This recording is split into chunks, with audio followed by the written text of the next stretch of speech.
Hi friends, welcome to technology cop. இந்த வீடியோவில் நம்ம என்ன பார்க்க போறோம்னா, நீங்கள் வந்து ஃபோன்பே, ஜிபே, பேடிஎம் எல்லாமே யூஸ் பண்ணுவீங்க. அப்படி யூஸ் பண்ணும்போது உங்களுக்கு யாருன்னா ஒரு அமௌண்ட் அனுப்புறாங்கன்னா அதை வந்து நீங்கள் ஃபோன் எடுத்து பார்க்கணும்னு தேவையில்ல. அதுவாகவே ஆட்டோமேட்டிக்காக ஆடியோ வாய்ஸில் வந்து சொல்லிடும், இவ்வளோ காசு பெறப்பட்டது, யார்கிட்ட இருந்து வந்துச்சுன்னு தெளிவாக சொல்லிடும். அந்த மாதிரி நீங்களே உங்கள் மொபைலில் வந்து அந்த செட்டிங்ஸ் ஆன் பண்ணிக்கலாம். இப்போ அந்த செட்டிங்ஸை எப்படி ஆன் பண்ணுறதுன்னு வாங்க பார்க்கலாம். ஃபர்ஸ்ட் உங்களோட மொபைலில் வந்துட்டு பிளே ஸ்டோர் ஓப்பன் பண்ணிக்கோங்க.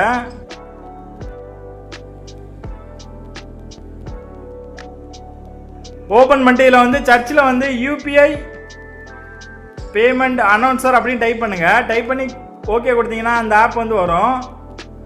இப்போ இந்த ஆப்பை வந்து கிளிக் பண்ணி இன்ஸ்டால் பண்ணிக்கோங்க. இந்த ஆப்புக்கு வந்து 4.4 ரிவ்யூ இருக்கு, அதனால நீங்க வந்து தாராளமாக யூஸ் பண்ணலாம்.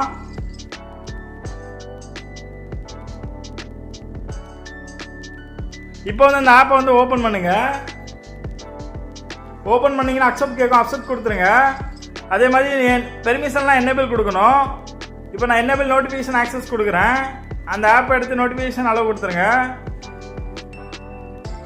அதுபோல் அப்படியே பார்த்தீங்கன்னா கீழே வந்து அலோவ் நோட்டிஃபிகேஷன் பெர்மிஷன் கேட்கும், இதுவும் அலோவ் கொடுத்துருங்க. இப்போ வந்து அந்த ஆப்பை ஓப்பன் பண்ணும்போது இதில் வந்து ஹோம் பேஜ் இப்படி தான் இருக்கும். இதில் வந்து செட்டிங்ஸ்னு ஒரு ஆப்ஷன் கொடுத்துருப்பாங்க, அதை கிளிக் பண்ணுங்க. அதை கிளிக் பண்ணி இதில் வந்து ரீட் பேமெண்ட் இன்ஃபோன் இருக்கும், இது வந்து ஆன் பண்ணியிருக்கோம். அதே மாதிரி அனௌன்ஸ் பேமெண்ட் இருக்கும், இது எல்லாமே ஆன்ல இருக்கான்னு பார்த்துக்கோங்க.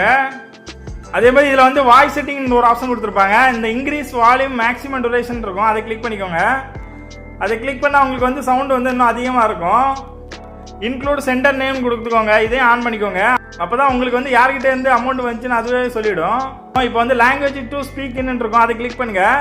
அதை கிளிக் பண்ணால் இதில் தமிழ் இருப்பாங்க, தமிழை கிளிக் பண்ணிக்கோங்க. தமிழில் கிளிக் பண்ணிட்டீங்கன்னா உங்களுக்கு வந்து தமிழில் யார்கிட்ட இருந்து அமௌண்ட் வந்துச்சு, எவ்வளோ அமௌண்ட் வந்துச்சுன்னு அதுவாகவே சொல்லிவிடும். அப்புறம் கீழே பார்த்தீங்கன்னா இதில் வந்து பேடிஎம், ஃபோன்பே, ஜிபே எல்லாம் வரிசையாக இருக்கும். சப்போஸ் நீங்கள் வந்து கூகுள் பே மட்டும் யூஸ் பண்ணீங்கன்னா அதை மட்டும் செலக்ட் பண்ணி வச்சுக்கோங்க. அதுக்கு முன்னாடி நீங்கள் வந்து ஜிபே யூஸ் பண்ணுறீங்களா, ஃபோன்பே யூஸ் பண்ணுறீங்களா, இல்லை பேடிஎம் யூஸ் பண்ணுறீங்களான்னு கீழே கமெண்ட்டில் சொல்லுங்கள்.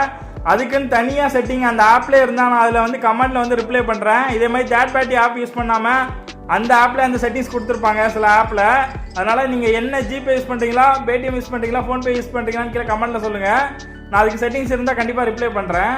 நம்ம செட்டிங் அவ்வளோதான். இதுக்கப்புறம் அந்த செட்டிங்ஸ் ஓகே. இனிமேல் வந்து உங்களுக்கு வந்து அக்கௌண்ட்டில் எந்த அமௌண்ட் வந்தாலுமே இதில் வந்துட்டு வாய்ஸில் வந்து ஆட்டோமேட்டிக்காக சொல்லிவிடும், இவ்வளோ காசு வந்துச்சு, யார்கிட்ட இருந்து வந்துச்சுன்னு சொல்லிவிடும். அதனால் நீங்கள் வந்து மொபைல் எடுத்து பார்க்கணும் தேவையில்லை.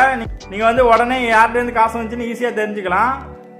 இந்த வீடியோ பிடிச்சிருந்தா நம்மளோட சேனலை வந்து சப்ஸ்கிரைப் பண்ணிக்கோங்க. கண்டிப்பாக பெல் பட்டனை கிளிக் பண்ணுங்கள், அப்போ தான் நான் போட்ட வீடியோ நோட்டிஃபிகேஷன் உடனே வரும். Thank you friends.